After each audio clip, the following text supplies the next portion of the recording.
Good morning. We can all be making our way. I know everybody's enjoying the fellowship, but time to get started. We are continuing our study in the book of Acts, but before getting that, of course, I'm always glad to be with Lindsay Judd up here.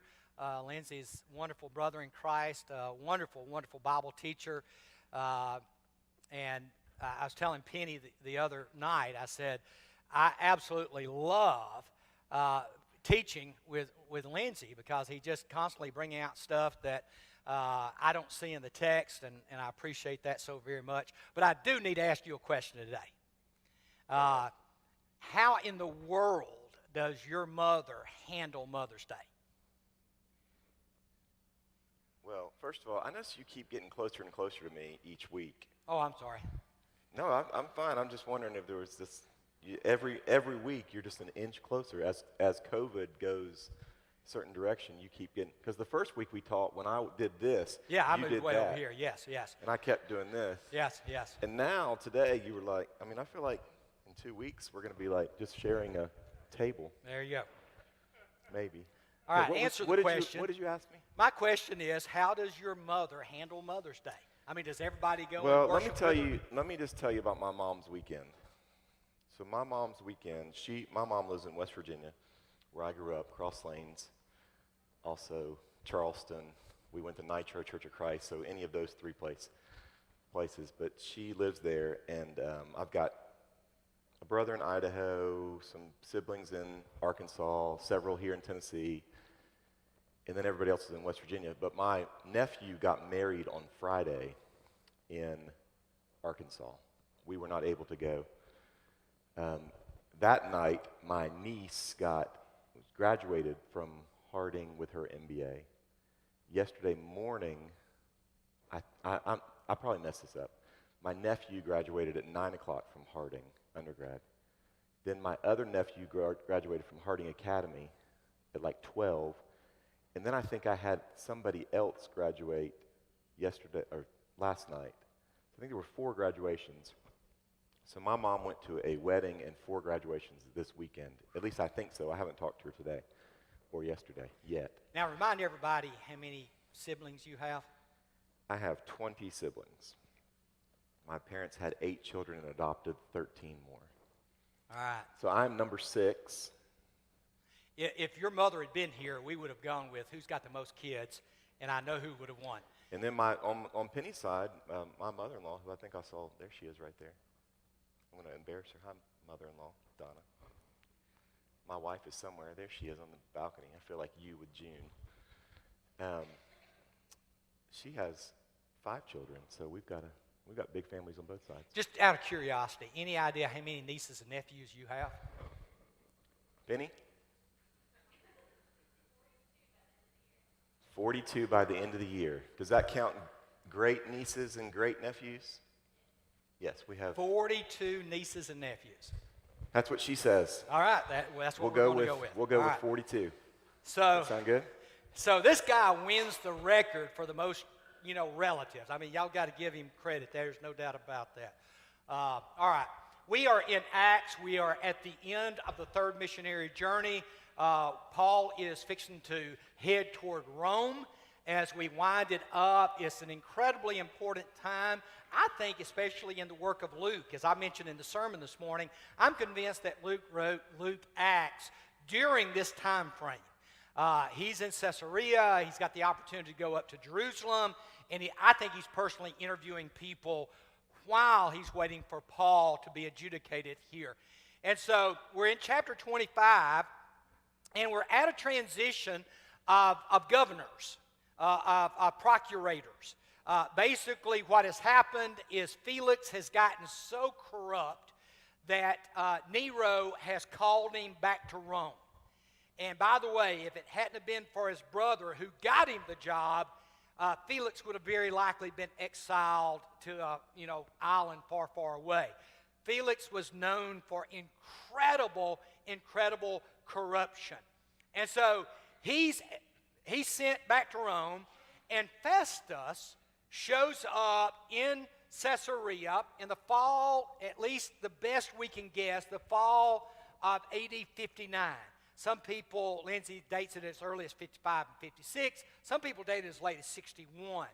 But I think probably the fall of AD 59 is one of the better dates. Yeah, and just remember that last verse in 24, just as we think about time frames, and like you said, 3 days in the sermon today, this is 2 years later when Paul first gets there. So we're talking about 2 days that Paul is in Caesarea when we have this change. Yeah. Did I say Caesarea? I don't know. Okay. Yeah, right. I'm not going to point out your faults. All right. I noticed the way you looked at me when you said Caesarea. But anyway, yeah, Paul's been in prison 2 years. Okay? 2 years. Which, by the way, you need to understand something about the ancient world. They did not put people in prison in the ancient world as punishment. They didn't do that. They did not sentence people in the ancient world. In the ancient world, if you got arrested, you would go to trial, and then they would decide the punishment, which might be you had to become a slave, which might be you had to be beaten, which might be you had to pay a fine, which might be, you got set off free. But they did not sentence people to prisons. They did not have prisons like we do today, of where you sentence somebody to 25 years, 35 years, 45 years. Back then, if you committed that kind of a crime, you were simply executed. It is that simple. And so Paul is in prison for 2 years for one reason. And that is, Felix was hoping he'd get a bribe.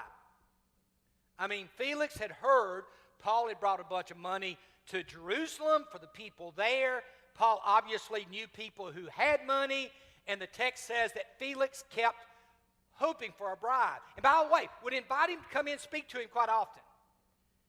And I can see him, Lindsay, saying to him as Paul is leaving,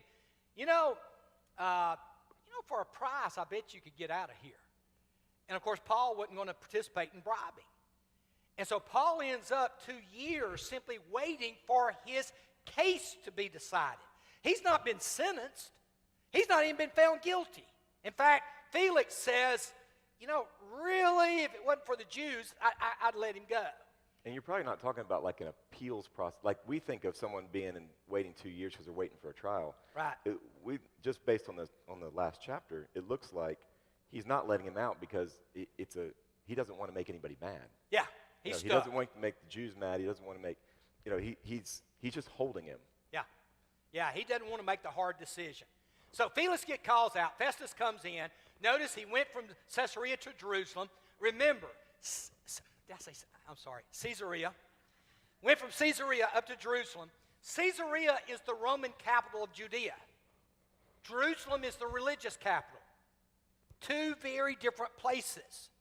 And so you need to remember that. The religious capital is not the governmental capital. The governmental capital is over in Caesarea. But he's got to go to Jerusalem because that's where all the religious leaders are. And so he goes up to Jerusalem where the chief priest, the Jewish leaders appeared before him. And notice, they're still trying to get Paul killed. Execution, assassination, they don't care. They are angry at Paul. And 2 years has not changed that. Now, let me just say a word about Porcius Festus. He ruled only about 3 years, died in office. Okay, died in office, came in 59. He was a Roman equestrian. Now, equestrian doesn't mean horse rider. It does today. Equestrian was a class of Roman citizens. Okay, they were called the equestrians class. And notice, they were just below the senatorial class. And so it's a very high-ranking class in Roman culture. And so he was raised in probably a very wealthy family. His dad probably served in some type of governmental office. And so they oftentimes would find themselves either as military commanders or as civil servants in the Roman Empire. And so he's transferred there to be governor simply because of his rank there in the Roman government. So, brother, why don't you? Yeah, and there's what you just said. They're still trying to find this way to kill him. They want him transferred from Caesarea to Jerusalem so that they can ambush him. Just like they had tried to do when he left, they're still trying to do. Now, have they eaten yet? If they're not, they're hungry. Because they vowed not Yeah. to eat or drink until they killed him, correct? And so we're 2 years later. So they're either really skinny and really weak, or they actually gave up that vow. And a high priest now is no longer Ananias. Ananias, who was high priest at the time, has been replaced by Ishmael, son of Phabi. And so they've switched out high priest. By the way, Herod Agrippa II, that we're going to look at today, later on in the lesson, he is over the high priesthood. One of the things that had occurred is that Claudius, when he was emperor, had given Agrippa II, Herod Agrippa II, we'll talk about him more, had given him authority over the temple. And so he's the one who can move priests in and out. And we'll talk more about that here in a moment. Just locally, as I've been trying to navigate through all of this and all the leaders, we've got a governor and a mayor right now in Davidson County that seem to be on opposite. Like the governor will say something and the mayor will do something else. I don't know. I kind of watch that, and we've got this person over the high priest, we've got this person over Rome, we've got an emperor here, we've got King Agrippa who's about to pop up here in a second. It's just interesting, the layers of. I know it's not the same thing as governor and mayor, but it's still interesting to watch the layers of trials and relationships that go on during this time. And one of them, Lindsay, that is so funny in reading the backstory to this is that when Festus comes to power, there's a huge fight going on in Jerusalem. And here's the fight. Herod Agrippa's got a palace there. The Jewish priesthood, they're adding to the Jerusalem Temple Mount. And they have built a wall that blocked the view from Herod Agrippa's palace. And so Herod Agrippa's trying to get them to tear the wall down. And the Jews are like, no, this is part of the temple complex. You can't do that. And Festus is going to be asked to adjudicate that. So you're right. All of the different political power structures that are going on, it's just hard to even imagine how they got along with each other. And you think about, being and I'm not going to get political here, but you think about being a Christian in today's time, things you talked about on Wednesday night, just the difficulties right now. Think about being a Christian where you've got all these levels of bureaucracy and government that are going on. And here is Paul leading, which some might say is a revolt, something that's causing a little bit of some stir with Jewish people. So religiously, politically, socially, all these things going on.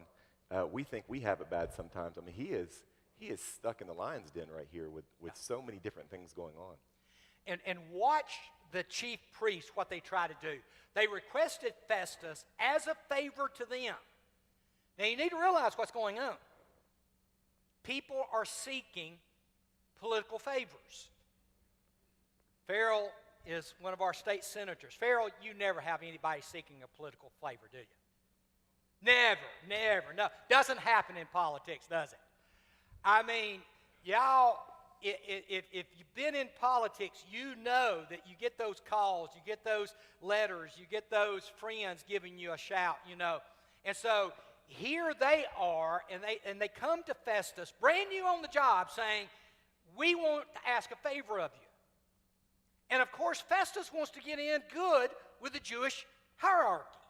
These are the guys that can get him thrown out of office.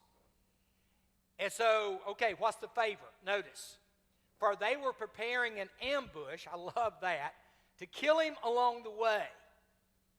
Festus answered, Paul is being held at Caesarea.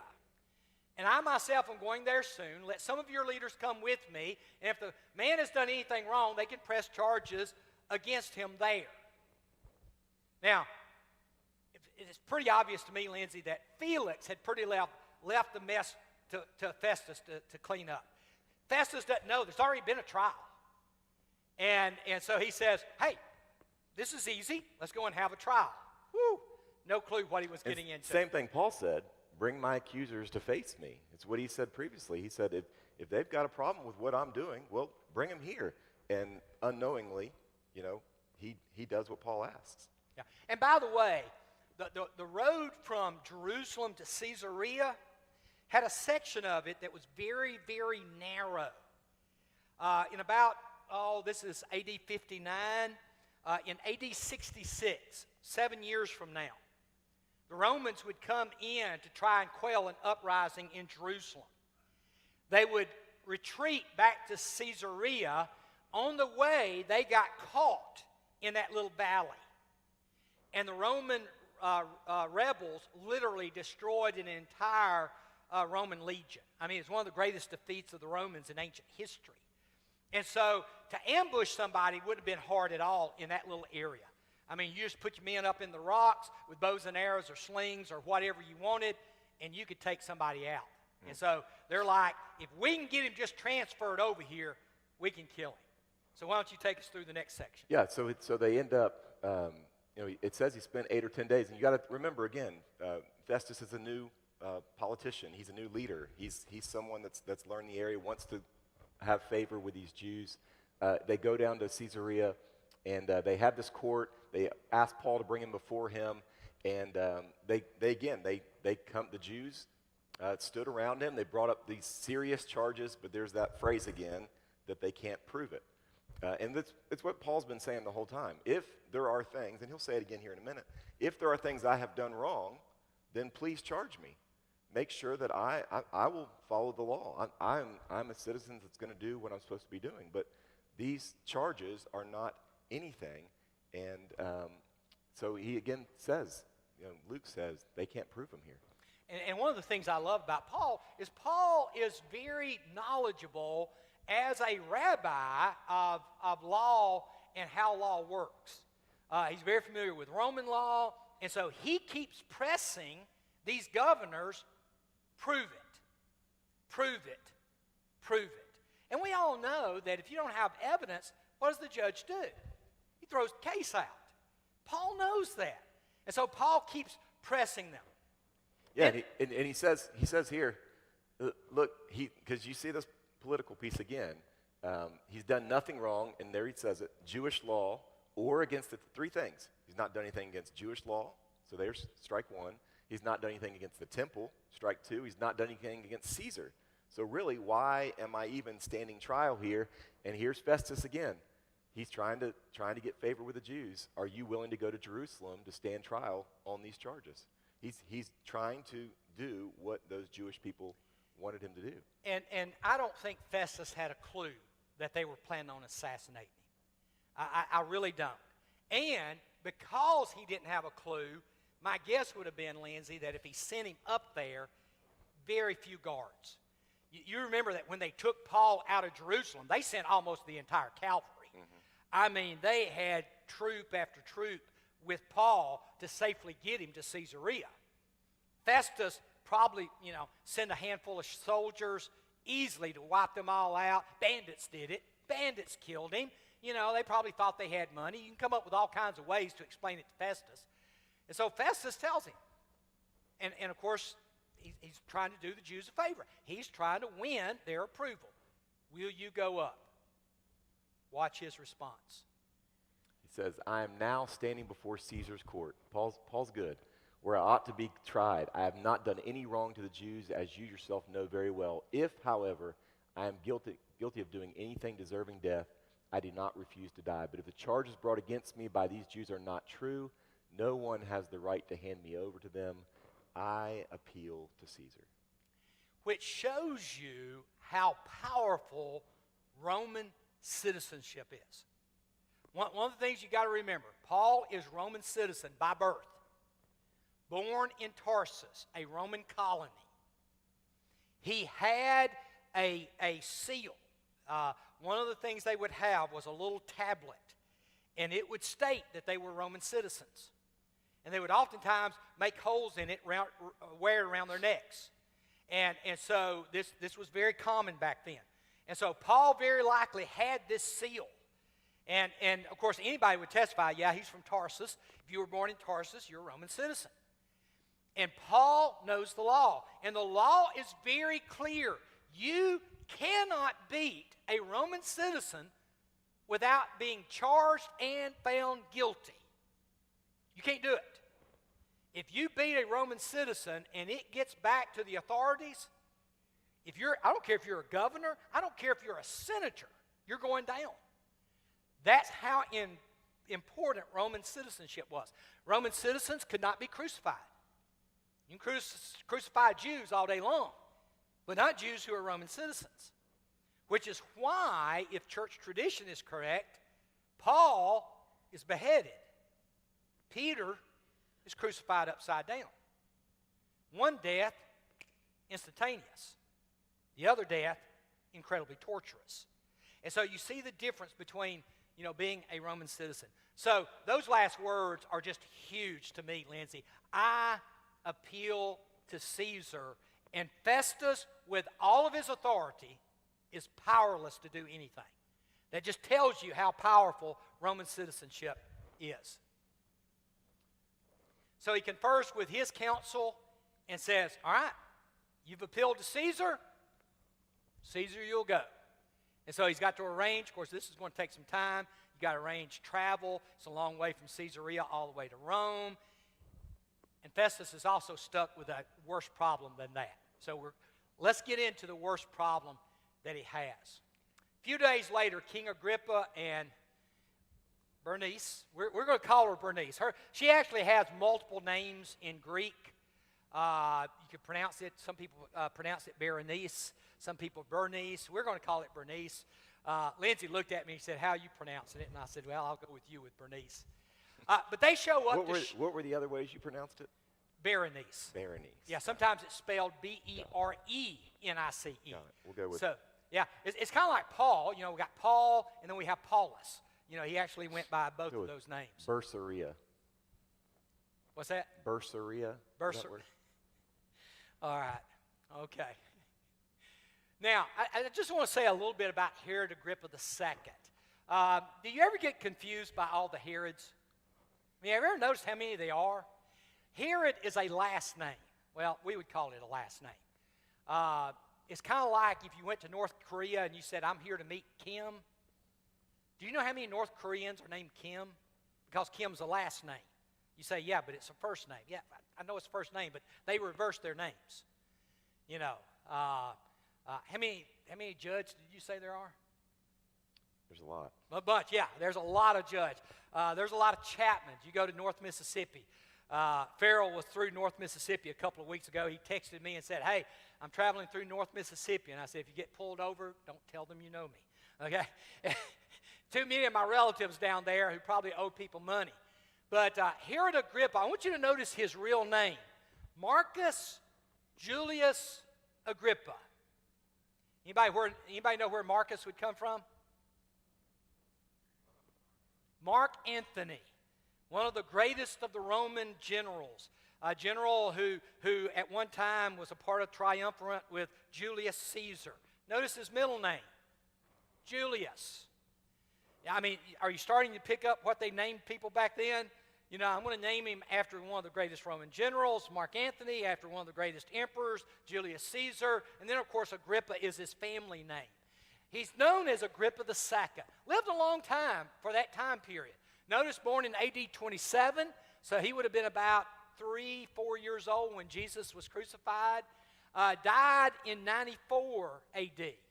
So lived for a fairly long time back then. He's the son of Herod Agrippa I, thus Herod Agrippa II. His dad is actually Aristobulus. Aristobulus was Herod the Great's son by his favorite wife. Okay? Herod the Great's son by his favorite wife. Only problem is when Aristobulus got up in age, Aristobulus, by the way, is Jewish. His mother is Jewish. Anybody remember what Herod the Great, what he was ethnically? Anybody remember? He wasn't Jewish. Idumean. And so he married a Jewish princess in order to legitimize him being king of the Jews, because he wasn't even Jewish. He's Idumean. And so you've got an Idumean marrying a Jewish princess. She was from what's called the Maccabean line. And their first son's named Aristobulus. Now, Aristobulus was handsome, dashing, and Jewish. And so when he got into his 20s, guess what the Jews around Jerusalem started saying? Anybody want to guess? His dad, Herod, is king. Herod's not Jewish. So guess who you want as the king of the Jews? Let's get his son. And so everybody's like, let's make Aristobulus king. And those whispers, as they got louder, made Herod more jealous. And by the way, what did Herod do when he got jealous? He killed everybody. And so he killed his favorite wife and killed both of her sons. Now, Aristobulus had already married, already had children, and his child is Herod Agrippa I. That's Aristobulus' son. And so you see, you're like, man, how do you keep up with that? Yeah, I studied genealogy. Okay, that's the only way I can keep up with it. But great-grandfather is Herod the Great. So just a little background. And by the way, Bernice, his sister, that's who comes, Herod Agrippa II, and Bernice, his sister. Bernice, unfortunately, had already been married 3 times. She's 20 years old. Already been married 3 times. Got married when she was like 13. Husband died. Got married when she was like 15, 16. That husband died. Got married when she was 20 and decided she didn't like him. And so she moved in with her brother. And what was their relationship? You know, it was rumored that it was an incestuous relationship. But that's hotly debated today, and still is. But what I do know is this. In 66, when war breaks out and the Jews revolt against Rome, 2 generals come to fight against the Jews. Vespasian, who becomes emperor, he's the lead general, and his son Titus. Titus, when he came, fell in love with Bernice. By the way, Bernice was about 12 years older than Titus. And they said that even in her early 40s, she was still just stunningly beautiful. And they would maintain a relationship for the rest of her life, even though they never made it public. And so, interesting relationship there. By the way, once again, the picture here, I just wanted to show you the picture. This is where all of this is taking place. This is Herod's palace in Caesarea. You see the stadium over here. This stadium, just to give you a little backdrop, I have literally sat right up in this part of the stadium here. It will hold, wow, probably 40, 50,000 people. Huge stadium. This is where you'd have plays and where people would speak. If you remember in the book of Acts, Herod Agrippa's dad, Herod Agrippa I, came in this very area right here, got up to speak, and was dressed in an outfit which was made of silver, literally silver, made silver thread. And he stands up to speak. This is, by the way, pointed east is this way. This is the Mediterranean Sea. This is west. And so depending on the time of day, the sun would have hit him standing. He would have been standing about right there. The sun would have hit him with that silver suit on. And when it did, the people in the crowd started saying, "He's a god! He's a god!" Anybody remember what God did to him by an angel when they did that and he didn't rebuke them? Struck him dead with worms. And he fell and died.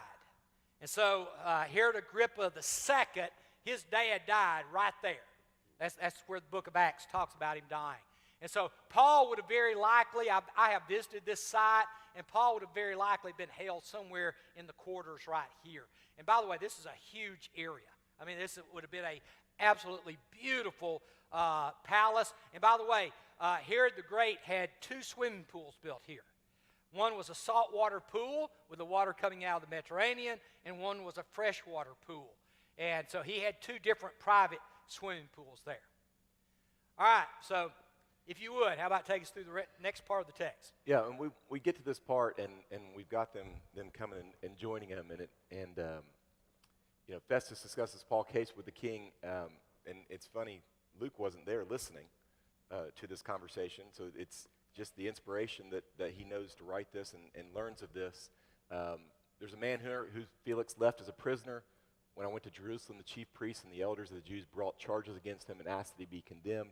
He's talking about, of course, we know that Agrippa's going to have a Jewish background. He knows the Jewish customs. He knows the Jewish ways. He probably knows of the way. Yes. And all of this what's going on.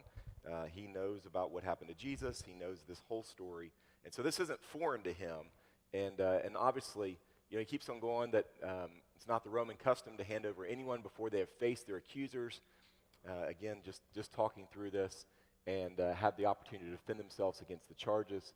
And when they came here, I didn't delay. Again, he's telling his version of the story, but convinced the court and ordered the man to be brought in. And they got to speak, and there was no crimes that he had expected. So they keep going, and they had disputes about their own religion and about, I like this part, a dead man named Jesus who Paul claimed was alive. What a great little simplistic way to talk about the resurrection of a dead man named Jesus who they said was alive. Of course, Agrippa probably, Well aware. He knows, Knows the story. yeah, Absolutely. he knows all this. And remember, Paul is doing something to the Sanhedrin. You got to remember this. The Sanhedrin's the ones bringing charges. Sanhedrin's made up of two groups of people. You had Republicans and Democrats. I mean, not Republicans and Democrats. Sorry about that. You had Sadducees and Pharisees. All right? Isn't it amazing how all groups are oftentimes divided into two groups? But you had the Pharisees and you had the Sadducees. Paul was a Pharisee. So Paul could identify with the Pharisees. And so when they brought Paul up for charges for inciting riot in the temple, Paul decided to change the debate. Anybody remember how he changed it? Paul got up and he said, I am being accused because of what? Because of my belief in the resurrection of the dead. And y'all, that's all he had to say. It'd be kind of like going to Washington and having someone stand up and say, I'm being charged because I want to cut taxes. Well, who don't want to be on the side of the guy who cuts taxes, right? So all you got to do is say, the reason they're charging me is I'm for cutting taxes. Paul said, they're attacking me because I believe in the resurrection. And by the way, the Pharisees were so strong for the resurrection, they would even say to the Sadducees, okay, we don't know about this guy Jesus, so Paul thinks he was raised from the dead. We agree with Paul there is a resurrection from the dead. And so it's a huge battle. And so, once again, I just love that Festus is telling the story to Agrippa, and Agrippa's probably sitting, I know. Yeah, everything you're talking about. I already know all this. What's the deal going on here? And he keeps going that he didn't know how to investigate, asked if he'd be willing to go to Jerusalem, but Paul made his appeal to the emperor's decision, and I ordered him to be held until he could see Caesar. And, of course, Agrippa says, I want to see him myself, and Festus says, let's do it tomorrow. Yeah, and so we'll bring him in tomorrow. And so we're going to move now to chapter 26. But notice here, verse 23, before we get into Paul's defense. The next day, Agrippa and Bernice came in with great pomp and entered the audience room with the high-ranking military officers and the prominent men of the city. Y'all, this is no small hearing. This is huge. You got the Roman governor. You got the Jewish king. You got his sister. You've got all the high-ranking military officers. I mean, this is a large crowd that is gathered, and Paul's going to get a chance to tell his story. Yeah, and you read through like a chapter 25 where you get all this historical piece and these historical markers and this story that's going on with these trials, and sometimes I wonder why someone like Luke, through inspiration, would include all of this. Number one, I think it makes it real. It does make it real. It makes it where we can really understand what he's going through. We can relate to political theater. We can relate to rulers and subjects. We can relate to governors and Roman leadership and all these things, just in a different way, but we can definitely relate to that. But I also think it's just showing, we say 2 years here, we say 2 years there, we say, a couple months here, and sometimes we read this, it's just the same thing happening over and over again, but years have passed, and if we read through Paul's letters, we see a maturation of a Christian leader and how he is influencing people through all of these trials. He's writing to churches. He's writing the book of Romans. He's showing people what Christianity really looks like through the lens of persecution, through the lens of trials, through things that are going on that are difficult. He's sharing his story and saying to them, guys, Christianity is not about the situation that I'm in. I can be content wherever I am. It's not about whether I'm in prison or whether I'm free or whether I'm hungry or whether I'm thirsty or whether I have plenty to eat, whether I have friends around me, whether I'm being held up. Christianity is about showing people who God is through our situations. And so no matter what situation I'm in, whether I'm being held, whether I'm going in front of Agrippa and Bernice, and I like how you said that, through this pomp and circumstance and this whole thing, think about being paraded into the governor's office. Think about being paraded into a leader's office where you are most definitely the lowest person in the room. As far as politically goes, as far as titles go, this is Paul. He has no title. He's not recognized necessarily with a, he's not, for lack of a better term, he's not Bishop Paul or Pope Paul or whatever religious name you could have. He's a tent maker. He's a tent maker. He's Paul. A tent maker. He's a common man. Yes, well educated. Yes, he's a Pharisee. Yes, he's got all of these accolades that he can talk about. But he's just a man, and he is, through this story, people are seeing a Christian man, someone who is, as I've said many times, who does what he says, and showing people how to react and how to act in really difficult situations. And I think sometimes we look at this story and we think Paul was converted on the road to Damascus at a certain age, and for the rest of his life he was this religious leader who was just teaching and teaching and teaching, and everybody just came to him. And I think nothing could be further from the truth. Yeah. He was studying, he was learning, he was meeting with other Christians, he was growing, he was letting God lead him. He was talking about how the Spirit lives in him. He was talking about how he is letting God put a path in front of him. When he says, I appeal to Caesar, let's think about the last chapter, or it might have been 2 chapters ago. What did God tell Paul? You're going to go all the way to Rome. He said, you're going to Rome. So when Paul says, I appeal to Caesar, we might look at it politically and say, well, he's just a Roman citizen, so he's just trying to get out of this mess. But maybe we think about it this way. Maybe Paul's thinking, God told me I'm going to Rome, and this is the path he put for me to get there. And so when I say I appeal to Caesar, I'm really saying I am letting God lead me because this is what he told me is going to happen. And so he's letting God walk him through these difficult situations. It's like the story you hear sometimes about the man drowning in the ocean. I know you've heard it, and the boat comes and says, hey, I'm here to save you. And he says, no, I've prayed that God's going to save me. And so the boat laughs, and that happens many times, and he dies, and he gets to God, and he says, God, I prayed to you that, why didn't you help me? He said, I sent 3 boats for you. Paul's here in prison. He says, I appeal to Caesar. That's God's path. Notice it's not a pleasant path. It's not a luxurious path.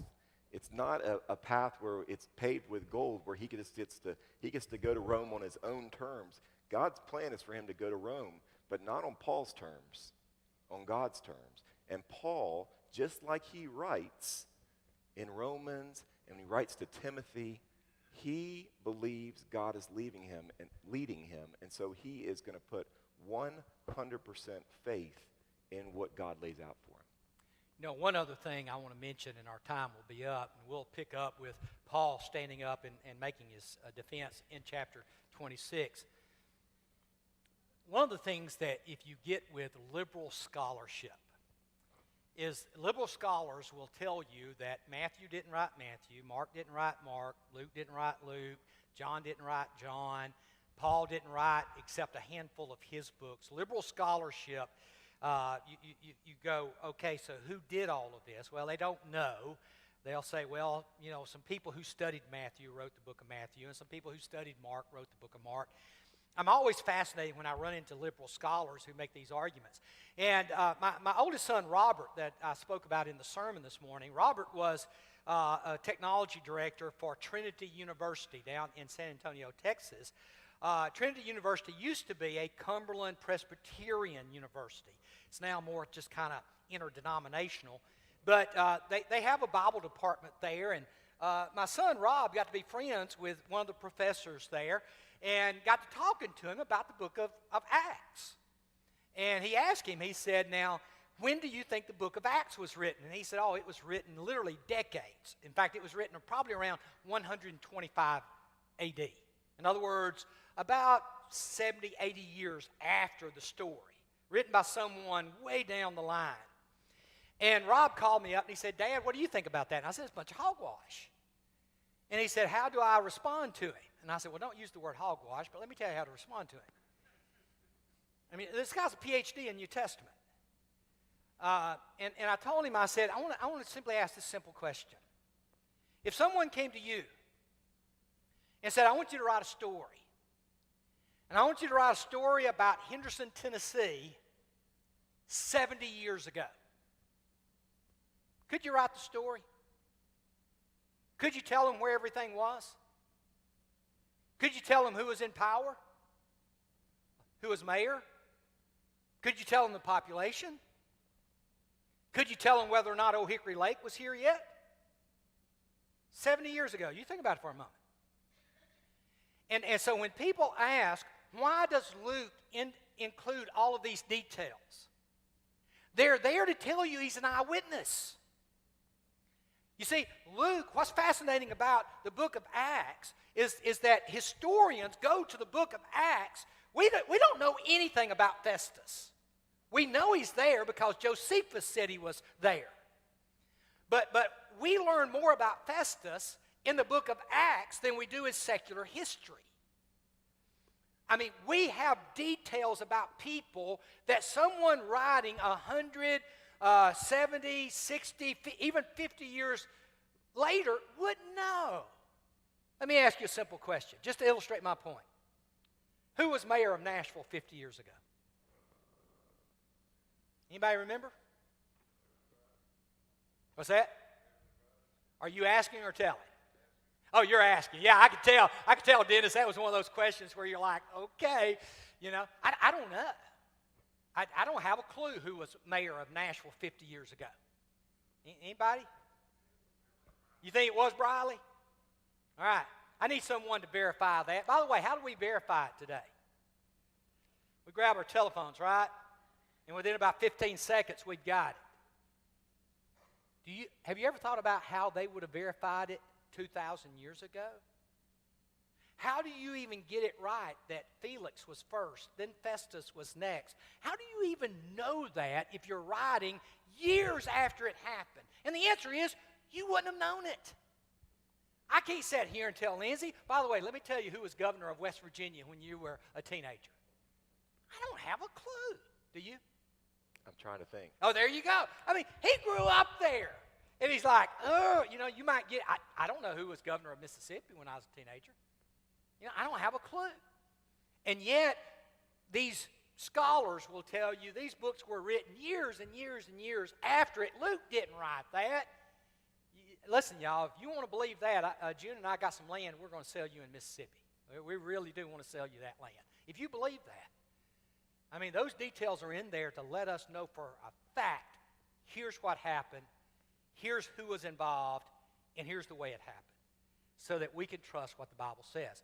I have absolute confidence in the writings of Luke. Absolute. Now, people will say sometimes there's disagreements between Luke and some of the other secular historians. Yeah, there are. There are some disagreements. And I once again would say, have you ever questioned the secular authors? You know, they always want to question the biblical writers, but not the secular authors. Probably need to question them. You know, Josephus was a good author. Josephus wasn't infallible. And that's one thing we need to remember. Final comments and prayer. Let's pray. Heavenly Father, just thank you for today. We thank you for allowing us to be here and just talk through this chapter of Acts. We thank you for allowing Luke to write this and inspiring him to write this, that we can read about Paul and his example and how he impacted so many people during this time. We ask that you be with us during this Mother's Day, be with all our mothers and grandmothers and everyone as they celebrate this day. We thank you for your son and for his sacrifice and resurrection. It's in his name we pray. Amen. Thank you.